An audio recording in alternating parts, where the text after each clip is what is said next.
त्रिभुवनात भ्रमण करणाऱ्या नारदांना एकदा असं वाटलं की आपण तपश्चर्या करावी.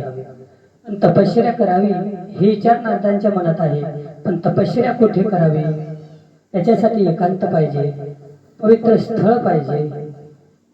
नारद विचार करत आहे, एकांत शोधण्याचा. त्रिभुवनामध्ये भ्रमण करत आहे. फिरता फिरता एके दिवस नारद महर्षी हिमालय पर्वतावरती गेले आणि हिमालय पर्वतावरती जाऊन एक सुंदर गुफा बघितली. त्या सुंदर गुफेच्या शेजारीच देवनदी गंगा वाहत आहे. पवित्र ठिकाण आहे, रमणीय वातावरण आहे आणि नारदांना असं वाटलं प्रसन्न वातावरण आहे, एकांत आहे, या ठिकाणी आपण तपश्चर्या करावी. म्हणून नारद महर्षी त्या ठिकाणी तपश्चर्या करण्यासाठी बसले. भजन करत आहे. समाधी लागली माई बाप्पांनो. अनेक वर्ष झाले नारदांची कठोर तपश्चर्या चालू आहे. नारद तपश्चर्या करत आहे ही गोष्ट देवराज इंद्राला कळाली आणि देवांचा राजा इंद्र यांना भीती वाटत आहे. त्या अर्थी नारद तपश्चर्या करत आहे, त्या अर्थी मागणी सुद्धा काहीतरी मोठीच असेल. म्हणून नारद महर्षी तपश्चर्या करून भगवंताला प्राप्त करून घेतील, प्रसन्न करून घेतील आणि आपलं पद मागतील, इंद्र पद मागून घेतील अशी भीती वाटत आहे माय बापांनो इंद्राला. इंद्रदेवाच्या मनात भीती आहे, पण नंतर पश्चाताप करण्यापेक्षा आताच काहीतरी केलेलं बरं. का? पद गेल्यानंतर रडत बसण्यापेक्षा आताच काहीतरी युक्ती केलेली बरी. आताच काहीतरी करू आणि नारदाची तपश्चर्या भंग करू असा विचार देवर्षी नारदांची तपश्चर्या भंग करण्याचा विचार देवराज इंद्र करत आहे. आणि तपश्चर्या भंग करणार कोण? त्याच्यासाठी इंद्रदेवाने कामदेवाला बोलवलं आणि कामदेवाला सांगितलं, मदना तू माझा मित्र आहेस आणि माझ्या अनेक संकटामध्ये तुम्हाला सहकार्य केलं आहेस आणि आज सुद्धा मला तुझ्या मदतीची गरज आहे. तेव्हा कामदेवाने विचारलं की देवराज असा कोणता संकट आहे तुझ्यावरती? तेव्हा देवराजने सांगितलं, मदना देवऋषी नारद हिमालय पर्वतामध्ये तपश्चर्या करत आहे. तपश्चर्या करून ते भगवंताला प्रसन्न करून घेतील आणि इंद्रपद मागतील. मग इंद्रपद गेल्यानंतर रडत बसण्यापेक्षा आताच काहीतरी युक्ती केलेली बरी. म्हणून मी तुमची प्रार्थना करतो, तुमची मदत मागत आहे की तुम्ही नारदांची तपश्चर्या भंग करा. देवराज इंद्राची गोष्ट ऐकून कामदेव नारदाची तपश्चर्या भंग करण्यासाठी गेले, पण जाताना सोबत वसंताला घेऊन गेले. कामदेव आणि वसंत त्या हिमालय पर्वतावरती येऊन बघतात नारद समाधी अवस्थेत आहे. नारदाची तपश्चर्या भंग करण्याचा त्याने अनेक प्रयत्न केले. अनेक दिवस हे प्रयत्न चालूच आहे, परंतु त्याचा नारदावरती कोणताही प्रभाव पडत नाही. सगळे प्रयत्न अपयशी ठरत आहे. असं बघता बघता एक दिवस कामदेव विचार करत आहे की हे कार्य शक्य नाही. म्हणून त्यांनी अपयश स्वीकारला, हार मानली आणि ते परत स्वर्ग लोकात आले. देवराज इंद्राला म्हणतात, इंद्रा तुझं कार्य मी करू शकलो नाही, मला क्षमा कर. तेव्हा देवराज इंद्राला आता जास्तच काळजी वाटायला लागली. का? कारण ब्रह्मदेवाला, विष्णूला, महादेवाला सुद्धा परेशान करणारा कामदेव आज अपयशी ठरलेला आहे. म्हणजे नारद साधारण नाही माय बापांनो. आता त्याची काळजी वाढत आहे आणि नारदाला कसं हरवायचं याच्या काहीतरी पुन्हा युक्ती करावी, पुन्हा काहीतरी प्लॅन करावा असा विचार करत आहे. काही दिवसानंतर नारद वरती समाधी अवस्थेतून बाहेर आले आणि बघतात तर काय, आपली तपश्चर्या पूर्ण झालेली आहे. आणि त्यांना असं कळालं की ही तपश्चर्या पाहून देवराज इंद्र कामदेवाला पाठवलं होतं. देवराज इंद्राने कामदेवाला पाठवलं होतं तपश्चर्या भंग करण्यासाठी, पण तो अपयशी ठरला. मी कामाला जिंकलेला आहे, कामाला जिंकलं नाही तर क्रोधाला सुद्धा जिंकलेला आहे. आजपासून मी कामविजेता नारद झालो आहे, क्रोध विजेता नारद झालो आहे असं नारदांना अहंकार झाला माई बाप्पांना होता. नारद तपश्चर्या करत आहे, पण ती तपश्चर्या कामदेव भंग करू शकले नाही. याच्या मागे एक कारण आहे. ते कारण नारदाला कळालंच नाही. काय कारण आहे त्याच्या मागे? तर आज ज्या ठिकाणी नारद तपश्चर्या करत आहे, अनादी काळापूर्वी त्याच गुफेमध्ये महादेव तपश्चर्याला बसले होते आणि महादेवाची तपश्चर्या भंग करण्यासाठी कामदेव तिथे आले होते. कामदेवाला महादेवाने आपल्या तिसऱ्या नेत्राच्या आगीत तिसरा नेत्र उघडून त्या कामदेवाला जाळून भस्म केलं होतं. तेव्हा त्रिभुवनातल्या देवी देवतांनी प्रार्थना केली महादेवाला की प्रभू कामदेवाला क्षमा करा. तेव्हा कामदेव जरूर भस्म झालेला आहे, पण कामदेवाची जी पत्नी आहे रती, ती मात्र महादेवाची पुन्हा पुन्हा प्रार्थना करत आहे. आणि महादेवाने तिला सांगितलं की रती, आता कामदेव जरूर भस्म झालेला आहे हे खरं आहे, आता त्याला जिवंत करणं शक्य नाही, परंतु काही काळानंतर कामदेव पुन्हा अवतार घेतील आणि तुला पुन्हा प्राप्त होईल. परंतु त्यानंतर या ठिकाणी आज जिथे तपश्चर्या करत आहे त्या ठिकाणावर उभा राहून चारही दिशेला पाहत असताना जिथपर्यंत आपली दृष्टी जाते, जिथपर्यंत आपण पाहू शकतो, तेवढ्या भूभागावरती कामदेवाचा कोणताही प्रभाव चालणार नाही. नारदांची तपश्चर्या भंग न होण्याचं कारण हे आहे की तिथे महादेवाने तपश्चर्या केली होती, परंतु ही गोष्ट नारदांना कळाली नाही, म्हणून नारदांना अहंकार झालेला आहे. आता नारद काम विजेता आहे, क्रोध विजेता आहे. असा क्रोध विजेता, काम विजेता नारद आता आनंदाने ब्रह्मदेवाकडे जातात आणि ब्रह्मदेवाला प्रणाम करतात. तो ब्रह्मदेव नारदांना म्हणतात, नारदा खूप दिवसानंतर आलास, कुठे होतास? तेव्हा नारदांनी सांगितलं, ब्रह्माजी मी त्रिभुवनात भ्रमण करत होतो.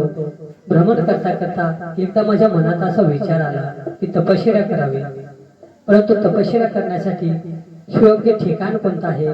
तर ते शोधत असताना मी हिमालय पर्वतावरती गेलो आणि हिमालय पर्वतावरती जाऊन एका गुफेमध्ये तपश्चर्याला बसलो. कठोर तपश्चर्या केली आणि ती तपश्चर्या पाहून इंद्रदेवाला भीती वाटत होती इंद्रपदाची. त्याने कामदेवाला पाठवलं आणि तपश्चर्या भंग करायला सांगितली, परंतु कामदेव माझी तपश्चर्या भंग करू शकले नाही. ब्रह्माजी मी कामविजेता नारद झालो आहे, मी कामाला जिंकला आहे. कामालाच नाही, कामाला तर महादेवांनी पण जिंकलं होतं, पण त्यांनी क्रोधाला जिंकलं नाही. मी क्रोधाला सुद्धा जिंकलेला आहे, क्रोधावरतीही विजय मिळवलेला आहे. काम विजेता, क्रोध विजेता नारद आहे. तेव्हा ब्रह्मदेवाने सांगितलं, नारदा तू खूप भाग्यवान आहेस. एवढी कठोर तपश्चर्या करून तू ही सफलता मिळवली आहेस. पण बाळा हे कोणाला सांगू नको, कारण आपण स्वतः आपली कीर्ती स्वमुखाने वर्णन करू नये. नारदाने ते ऐकलं नाही. नारद तिथून निघाले. माई बाप्पांनो, महादेवाकडे आले कैलास पर्वतावरती. महादेवाला प्रणाम करतात. प्रणाम केल्यानंतर महादेव नारदांचा आदर सत्कार करतात. माई बाप्पांनो, आदरातिथ्य झाल्यानंतर नारदा एका आसनावरती बसतात आणि महादेव विचारतात, नारदा खूप दिवसानंतर कैलास पर्वतावरती आला, कुठे गेला होता? तेव्हा नारदांनी सांगितलं, भोले बाबा तुमच्या आशीर्वादाने त्रिभुवनात भ्रमण करता करता मी तपश्चर्या करावी असा विचार केला. तुमच्या आशीर्वादाने तपश्चर्याला बसलो हिमालय पर्वतावरती. तिथे नारदांनी पुन्हा घडलेला प्रसंग सांगितला आणि महादेवाला सांगितलं की प्रभू मी कामाला जिंकलेला आहे, क्रोधाला जिंकलेला आहे. महादेवांनी विचार केला की आता नारदाला तपश्चर्या करण्याचा अहंकार झालेला आहे आणि हे अहंकार जास्त दिवस जर राहिला तर घातक आहे, म्हणून काहीतरी उपाय केले पाहिजे. म्हणून नारदाचा अहंकार घालवण्याचा विचार करताय महादेव, पण त्याच्यासाठी इथं नाही तर त्याला विष्णू भगवंताकडे पाठवावं असं विचार करत आहे. आणि नारदाला म्हणतात भगवंत, नारदा तू खूप चांगलं काम केलं आहे, कारण अनेक योगी, अनेक साधू, अनेक संत यशस्वी होत नाही ह्या गोष्टीमध्ये, पण तुला ते यश मिळालेलं आहे. तुझं काय वर्णन करावं? तेव्हा नारदांनी सांगितलं, प्रभू मी कामावर विजय मिळवलेला आहे, क्रोधावर विजय मिळवलेला आहे, पण भगवंताने सांगितलं नारदा हे कोणाला सांगू नको. पण नारद पुन्हा पुन्हा तीच गोष्ट सांगतोय का? कारण अहंकार आहे. तुकाराम महाराज तर म्हणतात, तुका म्हणे अहंकाराला तोच वाया गेला, आणि तुका म्हणे अहंकार गेला तोच देव झाला. अहंकार आला तर कितीही मोठा साधू असला, कितीही मोठा महात्मा असला तरी अधोगतीला जातो. आणि तुका म्हणे अहंकार गेला तोच देव झाला. अहंकार गेल्यानंतर तो देव माणूसच असतो, म्हणून अहंकार करू नका. परंतु नारद महर्षी अहंकारामध्ये आहे माय बापांनो. आता भगवंताने सांगितलं, नारदा ही गोष्ट मला सांगितली बरं आहे, परंतु विष्णू भगवंताला सांगू नको. परंतु काही लोकांना अशी सवय असते, एखाद्याला सांगितले तिथे जाऊ नको तर तो परत तिथेच जाणार, हे खाऊ नको तर तेच खाणार, हे करू नको तर तेच करणार. म्हणजे जे आपण नाही करायचं सांगतो तेच लोक करतात. ब्रह्मदेवाने सांगितलं ऐकलं नाही, महादेव सांगतात परंतु नारदाने तेही ऐकलं नाही आणि ते विष्णू भगवंताकडे गेले वैकुंठात. नारायण नारायण नारायण नारायण असं भजन चालू आहे माय बापांनो. भजन करता करता नारद महर्षी वैकुंठात गेले. भगवंताने आदरातिथ्य केले. भगवंताने सांगितलं, नारदा तू माझा आवडता भक्त आहेस, एवढ्या दिवसापासून कुठे होतास? पण जाऊ दे, आता तू आलास, तुला पाहून मला आनंद झाला आहे. नारदाने सांगितलं, प्रभू तुमचे दर्शन घेऊन मला सुद्धा खूप प्रसन्न वाटत आहे. एवढ्या दिवसापासून मी आलो नाही प्रभू, याचं कारण आहे मी त्रिभुवनात भ्रमण करत होतो, तुमचं भजन करत होतो. नारायण नारायण नारायण नारायण भजन करत होतो, त्रिभुवनात भ्रमण करत होतो. परंतु भ्रमण करता करता एके दिवशी माझ्या मनात आलं तपश्चर्या करावी. तपश्चर्यासाठी हिमालय पर्वतात गेलो, एका गुहेत बसलो, तिथे कठोर तपश्चर्या केली. आणि ती तपश्चर्या भंग करण्यासाठी इंद्रदेवाने कामदेवाला पाठवलं. आणि त्या कामदेवाने अनेक प्रयत्न केले तपश्चर्या भंग करण्याचा, परंतु त्यांना ते शक्य झालं नाही. तुमचीच कृपा होती प्रभू. परंतु भगवंता मी त्या कामदेवावरती रागवलो नाही, त्या कामावरती विजय मिळवलेला आहे. आणि कामाला जिंकलं नाही तर क्रोधावरती सुद्धा विजय मिळवलेला आहे. म्हणजे मी काम विजेता नारद आहे, क्रोध विजेता नारद आहे असं भगवंताला सांगत आहे. भगवंताने विचार केला, आता नारदाची बिमारी वाढली आहे, याला गोळी औषध देऊन उपयोग नाही, याचं ऑपरेशनच केलं पाहिजे. भगवंत विचार करतात याचं काहीतरी केलंच पाहिजे की नारदाचा अहंकार जायला हवा. म्हणून नारद तिथून निघाले आणि ज्या मार्गाने नारद जात होते त्या मार्गावरती भगवंताने 100 योजने एवढा मोठा नगर निर्माण केलं. माय बापांनो, मायावी नगर आहे. त्या नगरात शिलनिधी नावाचा राजा राज्य करत आहे. चारही वर्णाचे लोक तिथे राहतात. सुंदर नगर आहे. वैकुंठाहूनही कैलासापेक्षा वैकुंठापेक्षा सुंदर नगर आहे. त्या नगरात राहणाऱ्या लोकांना फिरण्यासाठी बाग बगीचे, वने उपवने, सरोवरे, अनेक तीर्थस्थळे, अनेक प्रकारची सुंदरता आहे. माय बापांनो, त्या नगरावरती जात असताना लांबूनच नारदांनी पाहिलं. नारद विचार करतात, त्रिभुवनात भ्रमण करत असताना हा नगर मी कधीच पाहिला नाही. तेव्हा नारदांनी विचार केला, आता आलोच तर त्या नगरात जाऊन बघू. नारद महर्षी त्या नगरात प्रवेश करतात. बघतात तर काय आश्चर्य, वैकुंठापेक्षा सुंदर नगर आहे. नगर एवढा सुंदर आहे, या नगराचा राजा कोण असेल याचा नारदांनी विचार केला. आलोच तर राजाला भेटून जाऊ. म्हणून नारद एका सद्ग्रस्ताला विचारतात की बाबा या नगराचा राजा कोण आहे? त्या गृहस्थाने सांगितलं, प्रभू या नगराचा राजा भगवत भक्त आहे, तो शिलनिधी या राज्याचा राजा आहे. भगवंताने नारदाने सांगितलं की राजाचा राजदरबार कुठे आहे, मला त्याला भेटायचं आहे. तेव्हा त्याने दाखवलं. तो राजाकडे गेल्यानंतर राजाने जोडूनच पाहिलं आणि राजा येऊन त्या नारद महर्षींना साष्टांग दंडवत करतात. माय बाप्पा का धन्य आज दिन संत दर्शनाचा अनंत जन्माचा शिन गेला. म्हणजे वाटे त्याशी आलिंगन द्यावे आणि कदा न सोडावे चरण त्यांची परिस्थिती आहे. माय बाप्पांनो की धन्य आजचा दिवस आहे की आज मला संतांचे दर्शन झाले. शिलनिधीने नारदांचा आदर सत्कार केला. संत आले घरा तोच दिवाळी दसरा, ती परिस्थिती होती तेव्हा. परंतु आता काळ बदललेला आहे. संत आले घरा, घराचे दार बंद करा, घरी कोणी नाही सांगून देणे पोरा, ते जातील पुढच्या दारा. परिस्थिती आहे माझ्या बापानं. पण तेव्हा संत आले म्हणजे आनंदी आनंद व्हायचा. नारद आल्यानंतर त्या शीलनिधी राजाला खूप आनंद आहे. त्याने आदर सत्कार झाल्यानंतर त्या शीलनिधीला एक कन्या आहे, तिचे नाव श्रीमती. त्याने तिला बोलवलं आणि नारदाचं दर्शन घेण्याचं सांगितलं.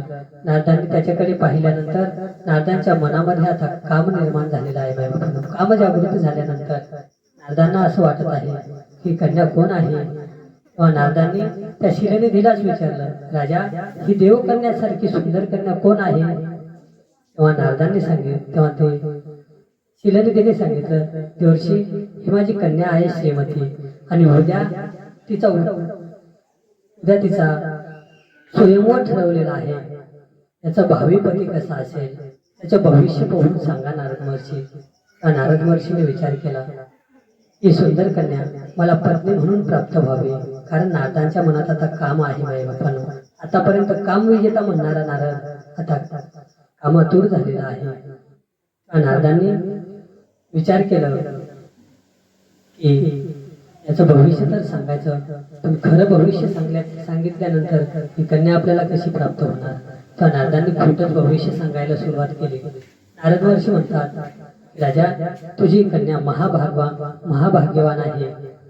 तिला मिळणारा पती भगवंताला प्रिय असेल, त्रिभुवनात भ्रमण करणारा असेल, कामावरती विजय मिळवलेला असेल, तपश्चर्या करणारा असेल, सुंदर असेल.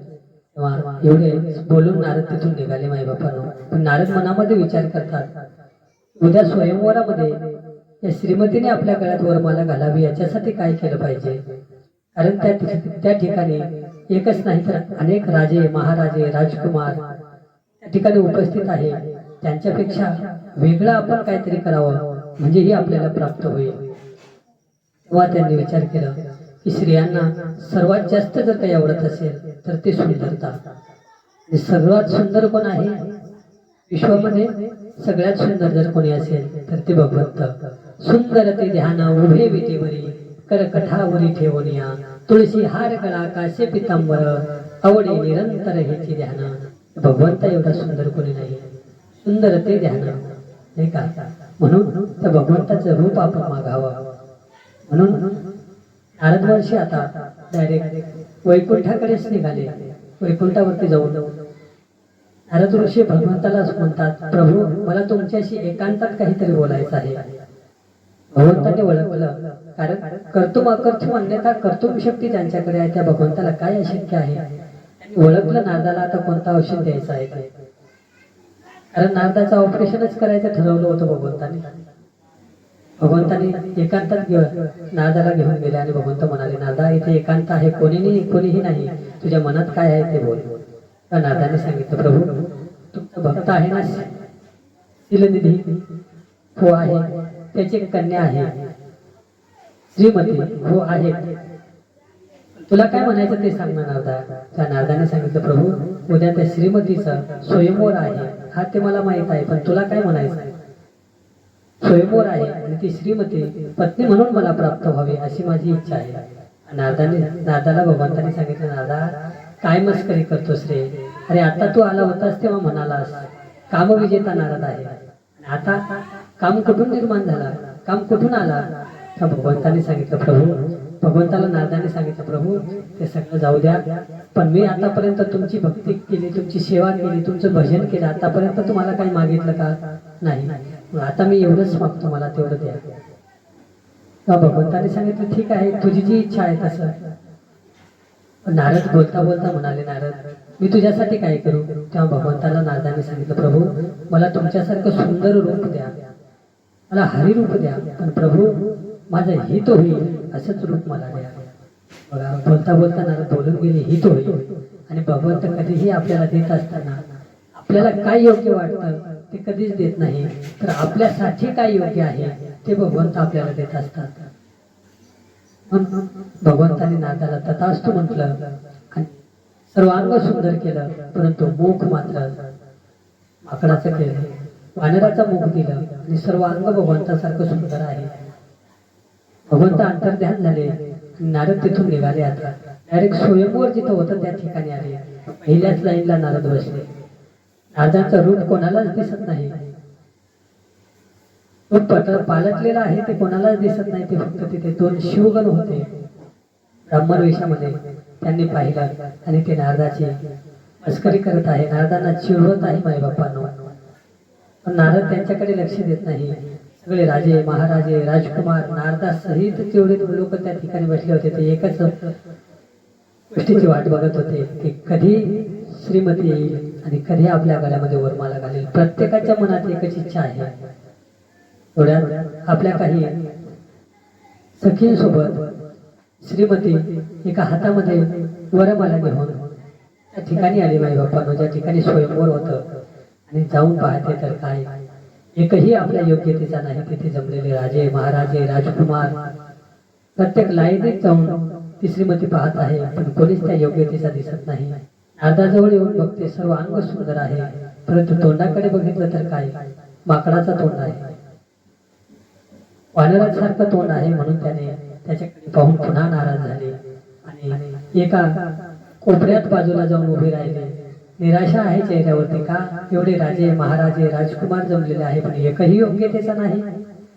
त्या ठिकाणी विष्णू भगवंत एका राजकुमाराचा रूप घेऊन तिथे प्रगट झाले आणि क्षणाचाही विलंब न करता त्या श्रीमतीने विष्णू भगवंताच्या गळ्यात वरमाला घातली माईबापांनो. आणि भगवंत त्या श्रीमतीच्या हाताला धरून निघून गेले. राजकुमार राजे महाराजे निराश झाले आणि सगळ्यात जास्त निराश जर कोणी असेल तर ते नारद आहे. कारण ती भगवंताचीच इच्छा आहे, भगवंताची लीला आहे. शिवगण तिथे होते, ते नारदांना चिडवत आहे. नारदा, अरे इथे येण्याच्या आधी जर एकदा आपलं तोंड आरशात पाहून आला असता तर बरं झालं असतं. आरशात जर तोंड पाहिला असता तर तू इथे आलाच नसता. अरे तेवढी सुंदर श्रीमती तुझ्यासारख्या माकड तोंडाला काय वरमाला घालणार. नारदांनी हे ऐकून त्यांना श्राप दिला माईबापांनो. आणि एका सरोवराजवळ जाऊन त्या सरोवरातल्या पाण्यात आपलं प्रतिबिंब पाहतात तर काय सर्व अंग सुंदर आहे, परंतु तोंड मात्र माकडाचं आहे. नारदांना खूप राग आला. नारद रागातच निघाले. आता रागातच वैकुंठाकडे निघाले. भगवंताची लीलाच होती ती. भगवंत त्या मार्गाने नारद जात होते, त्याच मार्गाने काही अंतरावरती एका बाजूला लक्ष्मी आणि एका बाजूला श्रीमती योगींनाही घेऊन चालत होते. भगवंताला पाहिलं, नारद रागातच गेले. भगवंताला सांगितले, हे भगवंता, हे श्रीहरी थांब. अरे तू खूप कपटी आहेस, तू छलिया आहेस, तू माझ्यासोबत कपट केला आहेस. माझ्यासोबतच नाही तर तू अनेक युगापासून कपटीच आहे, कपटच करत आहेस. हे समुद्रमंथन झाला त्यावेळेस देवतांना अमृत पाजलंस आणि राक्षसांना मात्र मदिरा पराशण करायला लावले. तेव्हा मोहिनी रूप घेऊन कपट केलंस आणि आता मी तुमच्याकडे फक्त काय मागितलं होतं परमात्मा, तुमचं रूप मागितलं होतं. परंतु द्यायचं नसतं तर नाही म्हटलं असतं तरी चाललं असतं, परंतु मला तुम्ही सर्वांग सुंदर दिला आणि तोंड मात्र माकडाचं केलं. आज मी ज्या स्त्रीसाठी स्त्रीचा वियोग सहन करत आहे तसाच वियोग तुम्हाला सहन करावा लागेल. त्याच्यासाठी तुम्हाला मनुष्य जन्म घ्यावा लागेल आणि मनुष्य जन्म घेऊन तुमच्या स्त्रीचं कोणीतरी हरण करून नेईल, पळवून नेईल, तेव्हा तुम्हाला त्या स्त्रीचा वियोग सहन करावा लागेल. तेव्हा ते कार्य पूर्ण करण्यासाठी आज तुम्ही मला जे वानराचं तोंड दिलं आहे ते माकडच तुम्हाला सहकार्य करतील. त्यांची मदत घेतल्याशिवाय तुमचं कार्यच पूर्ण होणार नाही, असे श्राप दिलं मायबापांना नारदाने. नारद काही बोलत आहे भगवंताला, परंतु भगवंत शांतपणे ऐकतात. का? कारण ते भगवंताचीच लीला आहे. भगवंताने हे एवढं झाल्यानंतर आपली माया बाजूला केली. नारद पूर्वस्थितीला आले आणि पूर्वस्थितीला आल्यानंतर नारदांना पश्चाताप होत आहे. माझ्या हातून वाईट कर्म काय अपराध घडलेला आहे, मी भगवंताला श्राप दिली. अरे माझं जे आराध्य देवत आहे त्या आराध्य देवतेला मी श्राप दिला आहे. आई बाप्पांनो, नारदाचं हे पश्चाताप पाहून भगवंत म्हणतात, नारदा जे होत असतं ते चांगल्यासाठीच होतं, जे घडतं ते चांगलंच होत असतं. ही कदाचित प्रभूची लीला असेल, तुझी काहीच चूक नाही. तू नारदाने सांगितलं, प्रभू माझ्या हातून जो अपराध झाला आहे त्याची क्षमा करा. मला पश्चाताप आहे, मला आता काहीतरी उपाय सांगा, नाहीतर मला नरकाशिवाय पर्याय नाही. प्रायश्चित्त कशाने होईल ते सांगा. तेव्हा भगवंत म्हणतात, नारदा ब्रह्मदेवाकडे जाईल आणि ब्रह्मदेवाकडे जाऊन शिवमहापुराण कथेचं श्रवण कर. शिवमहापुराण कथेचं श्रवण केल्यानंतर तुझे सगळे पाप नाहीशी होतील आणि भ्रमण करत असताना ज्या ठिकाणी शिवालय दिसतील त्या ठिकाणी जाऊन दर्शन घे असे आशीर्वाद देतात माई बाप्पांनो. नारद आता भगवंताचे आशीर्वाद घेऊन तिथून निघाले ब्रह्मदेवाकडे. ब्रह्मदेवाकडे आल्यानंतर ब्रह्मदेवाला घडलेला वृत्तांत सांगितला आणि ते झाल्यानंतर ब्रह्मदेवाला विनंती केली की प्रभू मला शिवमहापुराणाची कथा सांगा. आता ब्रह्मदेव कथा सांगतात आणि नारद महर्षी कथा श्रवण करत आहे माई बाप्पांनो. अशीच ही शिवमहापुराणाची कथा आज तुम्ही आम्ही श्रवण करतोय, हे आपलं भाग्यच आहे दादा. शिवमहापुराण कथा श्रवण करायला कोणालाही मिळत नाही, त्याच्यासाठी भाग्यच लागतं.